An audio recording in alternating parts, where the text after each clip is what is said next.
बिस्मिल्लाहिर्रहमानिर्रहीम। नाज़रीन अस्सलाम वालेकुम। आप देख रहे हैं मेरी राय चैनल। नाज़रीन आज हम बात करेंगे हुकूमत का नया लॉलीपॉप, सेल अफरीदी का बड़ा चैलेंज, ईरान अमेरिका मुआहिदा, इस सब पर बात करेंगे। हुकूमत और अपोजिशन के दरमियान क्या बर्फ़ पिघलने वाली है या सियासी महाजराई मज़ीद बढ़ेगी, ये अब अहम सवाल है। सेल अफरीदी ने आखिरी हद तक जाने का ऐलान किया है। शहबाज शरीफ ने मुज़ाकरात की दावत दी है, जबकि ईरान और अमेरिका के दरमियान मुमकिना मुआहदे ने पूरी दुनिया की तवज्जो अपनी तरफ मबजूल करवा ली है। और आखिर पस पर्दा चल क्या रहा है, इन सब पर आज इस व्लॉग में बात करेंगे। सबसे पहले वज़ीर आज़म शहबाज शरीफ ने हुकूमत को, अपोजिशन को एक बार फिर मिसाक़ जमहूरियत की और मुज़ाकरात की दावत दी है। सियासत उन्होंने कहा अपनी जगह, मगर पाकिस्तान है तो हम सब हैं। हम सब की मुश्तरका ज़िम्मेदारी है कि मुल्क को मजबूत और मुस्तहकम बनाया जाए। अब इस पर सवाल ये उठता है कि क्या मुल्क को मज़ीद मुस्तहकम फार्म 47 पर बनाया जाए, लोगों के वोट चोरी कर कर बनाया जाए। आपने जो मैशत का बुरा हाल कर दिया, क्या उससे बनाया जाए मुल्क को बेहतर। आपने मुल्क की इंडस्ट्री का बेड़ा गर्क करके रख दिया, क्या उससे बनाया जाए मुल्क को बेहतर। आपने जो मुल्क में निज़ाम अदल का जो थोड़ा बहुत बेहतर था, उसका भी सत्यानाश करके रख दिया, क्या उससे मुल्क बेहतर बनाया जाए। आपने सियासी मुखालफिन को आपके दौर में चुन चुन कर जो है वो तो उठाया गया और उनको इबरतनाक अंजाम से दोचार किया गया, क्या उससे मुल्क मुस्तहकम हुआ। 4 साल बाद आपकी कारकर्दगी ये है कि आपकी हुकूमत के बारे में अब आपके जो करीबी साफ़ी हैं वो कह रहे हैं कि ये अब ज़्यादा देर नहीं चल सकते। सेल वड़ाइच ने कालम लिखा, हफीज़ुल्लाह नियाज़ी ने कालम लिखा, इसी तरह सारे जो बड़े आपके आपको सपोर्ट करते थे कालम नवीस, अब वो भी ये कहने पर मजबूर हैं। बजट में आपने लोगों का सत्यानाश करके रख दिया। इशराफिया को आपने वो दी, छूट दी, और गरीब का आपने बेड़ा गर्क करके रख दिया।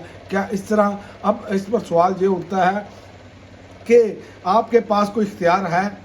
आपसे तो जब वो कहा जाता है तो आप कहते हैं मैं पूछ कर बताऊंगा। जब आप आए ही चोरी के वोटों से हैं, जब आप हैं ही धांधली की पैदावार, तो आप क्या कर सकते हैं। आपने वान सदर का बजट बढ़ाया, आपने वज़ीर आज़म हाउस के बजट देखे, आपने अरकान पार्लियामेंट के बजट बढ़ाए, आपने हर किस्म के शराफिया के बजट बढ़ाए और गरीब आवाम के लिए क्या, गरीब आवाम के लिए आपने क्या बढ़ाया।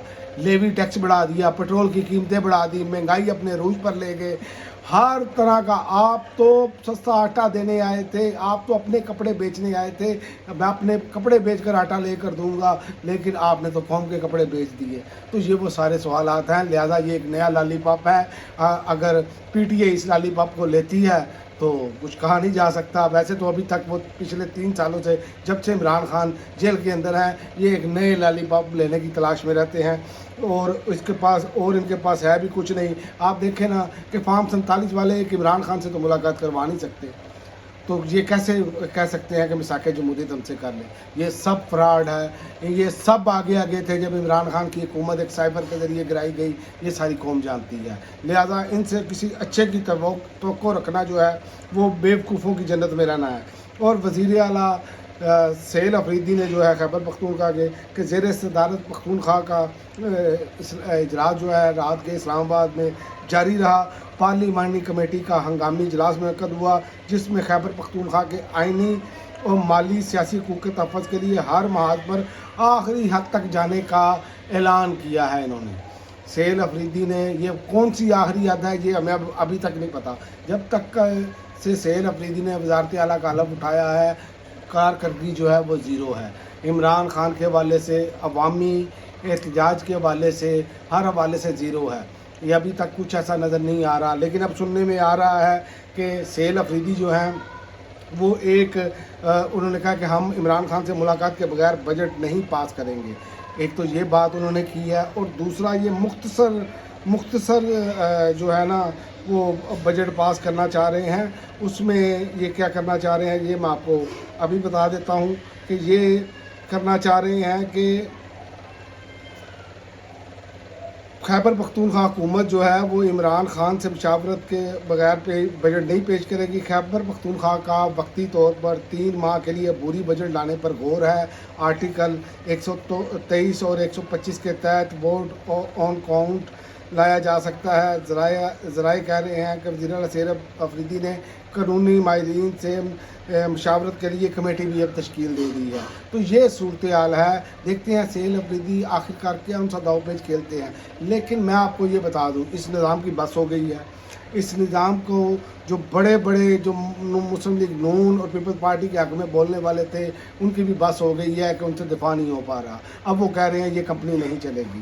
اور دوسرا، امریکہ کے حوالے سے ہم بات کر دیں کہ امریکہ ایران معاہدہ جو ہے 14 نکاتی معاہدہ اس ٹائم زیر بحث ہے۔ رپورٹس کے مطابق مجوزہ معاہدے میں لبنان سمیت تمام محاذوں پر فوری اور مستقل جنگ بندی کی تجویز دی گئی ہے، جبکہ امریکہ ایران کی خود مختاری احترام اور اس کے داخلی معاملات میں عدم مداخلت کا پابند ہوگا۔ مجوزہ دستاویز میں یہ بھی شامل ہے کہ 30 روز کے اندر بحری ناکہ بندی ختم کی جائے گی، آبنائے ہرمز کو کھول دیا جائے گا تاکہ عالمی تجارت، توانائی اور تحصیل جو ہے اس کی معمول پر آ سکے۔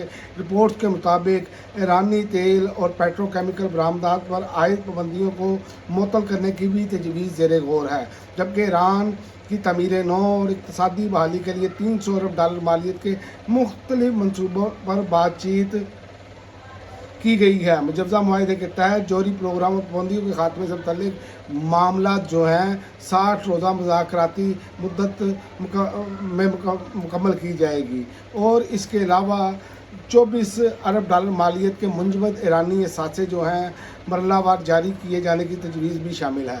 تو یہ صورتحال ہے۔ اس میں تو ابھی تک جو نظر آ رہا ہے وہ ایران اپنی تمام شرائط منوانے میں کامیاب نظر آ رہا ہے، اور یہ لیک ہونے پر ایک بڑا وویلا بھی مچا ہے کہ یہ جو 14 نکات لیک ہوئے ہیں۔ لیکن جنگ بندی ہونی چاہیے اور ایک بہترین سمجھوتا ہونا چاہیے، اور یہ میں آپ کو اس جنگ ختم ہونے کے بعد بتاؤں گا کہ ایران نے کھویا کیا ہے اور کھو کے جو کیا کچھ حاصل کیا ہے، اور ابھی تک وہ کیا کچھ حاصل کر چکے ہیں۔ اور لیکن ایک اور خبر دیتا چلوں کہ ایران پر حملہ مؤخر ہوتے ہی تیل کی قیمتوں میں بڑی کمی، عالمی منڈی نے سکھ کا سانس لیا۔